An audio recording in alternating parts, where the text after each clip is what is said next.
नवी मुंबई उल्वे में 79 साल के वृद्ध व्यक्ति का गला घोंटकर हत्यारा पहुंचा पुलिस के गिरफ्त में।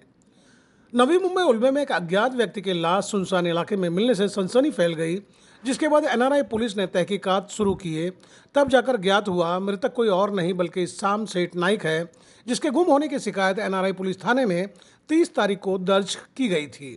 अब पुलिस के सामने सबसे बड़ा सवाल यह था कि इस वृद्ध व्यक्ति की किसी से क्या जाति दुश्मनी हो सकती है और उसके हत्या की वजह क्या थी और कौन है हत्यारा।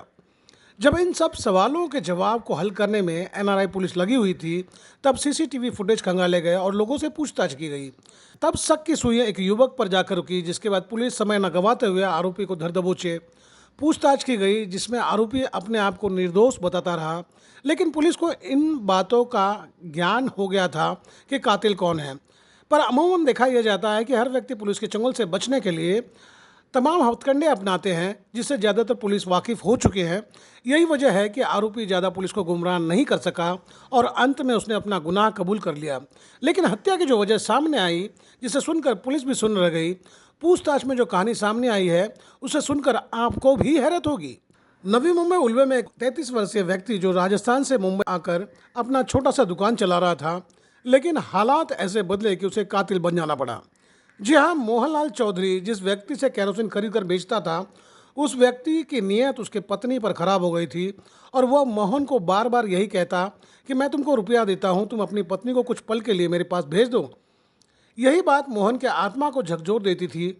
वह व्यक्ति अब बार बार उसी घिनौनी मांग को दोहराने लगा था, जिसकी वजह से मोहन ने उस व्यक्ति को रास्ते से हटाने का निर्णय कर लिया, जिसकी वजह से एक साथ 3 जिंदगी बर्बाद हो गई। जी हाँ, जिस व्यक्ति को जिस्म की भूख थी वह नहीं रहा, उसे मौत के घाट उतार दिया गया। दूसरी तरफ मोहन गनाराम चौधरी हत्या के जुर्म में अब जेल के सलाखे के पीछे पहुंच गया है। और तीसरी मोहन की पत्नी, जिसकी कोई कसूर नहीं थी, उसकी ज़िंदगी की खुशियां छीन गई। अब आपको लग रहा होगा कि वो कौन है जिसने मोहन को कातिल बनने पर मजबूर कर दिया। तो चलिए इस राज से पर्दा उठाते हैं। वो कोई और नहीं बल्कि 79 वर्षीय वृद्ध व्यक्ति था, जिसके दिल 29 साल की महिला पर आ गया था।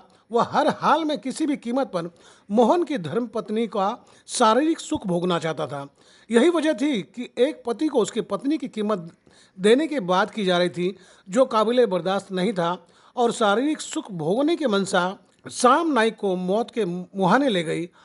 इस पूरे मामले का खुलासा नवी मुंबई पुलिस उपायुक्त डीसीपी सुरेश मेंगड़े ने किए। आप भी सुने उनका क्या कहना था। एक डेड बॉडी मिला था एक तालाब में सेक्टर 19 उल्वे में, जिसमें पुलिस ने देखा कि एक सीनियर सिटीज़न है जिसका उम्र 75-80 हो सकता है। उसकी डेड बॉडी बिना कपड़े की मिली और उसको गले में एक नायलॉन का जोड़ी भी था, रस्सी था। उससे बाहर निकालने के बाद पता चला कि किसी ने इसका मर्डर किया है। इसका इन्वेस्टिगेशन जारी रखा एसीपी राठौड़ और उनकी टीम ने। तो उसमें 2 टीम बनाई गई थी जो फाइंड आउट कर रहे थे कि सारा सीसीटीवी फुटेज इकट्ठा किया गया। बाद में पता चला कि एक एनआरआई में एक मिसिंग दाखिल है 58/21 जो 30 अगस्त को दाखिल किया है। उस मिसिंग में जिस व्यक्ति का हुलिया वर्णन किया था वो उसी से थोड़ा सा मिलता जुलता था, इसलिए उसके रिश्तेदारों को पुलिस स्टेशन में बुलाया गया और उनको ये डेड बॉडी दिखाई। तो उन्होंने बॉडी बराबर पहचान ली, जिसमें उसके हाथ में बांधा हुआ धागा और उसकी दांत की कवली जो है वो दोनों के हिसाब से उसको पहचान लिया गया। तो इसमें पता चला कि ये डेढ़ इसम जो है वो श्यामकांत नाइक करके है, जिसका उम्र 79 ईयर्स का है और ये वही सेक्टर 19 के उम्र में रहता है। इससे और पता करने के बाद पता चला कि इसका एक फ्री सेल केरोसिन का व्यापार है, जो वो केरोसिन बामन डोंगरी में उसका स्टॉक रखता है और छोटे छोटे रिटेलर्स को बेचता है। उसमें से एक परचेसर था मोहनलाल गनाराम चौधरी, जिसका किराना दुकान जो है, शूटर का जो दुकान है, वो ये जो डिसीज़ है उसके घर के नज़दीकी है, इसको भी ये केरोसिन बेचता था। तो जब वो घर आता था तो टाइम पास के लिए ये केरोसिन विक्रेता जो है चौधरी उसकी दुकान पे बैठता था। एक दिन उसकी ये मोहनलाल चौधरी की जो वाइफ है, बीवी है, वो दुकान पे आने के बाद इसने कुछ गलत कमेंट्स पास किए थे कि तुम्हारा बीवी खूबसूरत है वगैरह वगैरह। लेकिन उसने एक सीनियर सिटीज़न है, उम्र वाला आदमी है, इसलिए उसको ध्यान नहीं दिया। बाद में सेकंड टाइम भी वो जब उसका वाइफ वहाँ दुकान पे आया तो उसने बोला कि वो तुम मुझे मैं तुमको 5,000 रुपये देता हूँ, तुम्हारा वाइफ को मेरे गोडाउन पे आधा घंटे के लिए भेज देना। इसके बाद उसने उसको कुछ कहीं कहीं सुनाई थी। तीसरी बार जब ये केरोसिन लेके उससे परचेस करके इसे लेके आ रहा था, तो जब ये दुकान पे दोनों आए तो दुकान पे इन्होंने फिर वो बात दोहराई है और बोला कि तुम्हारा वाइफ को ये जो केरोसिन का पैसा है वो मत दे दो मुझे, और 5,000 रुपये दे। तो इससे गुस्से में आके उसने उसको नीचे ढकेल दिया। फर्श पे गिरने के बाद उसको वही जो नायलॉन की रस्सी है उससे उसका गला उसने सेटल किया और उसको जगह पे मार डाला।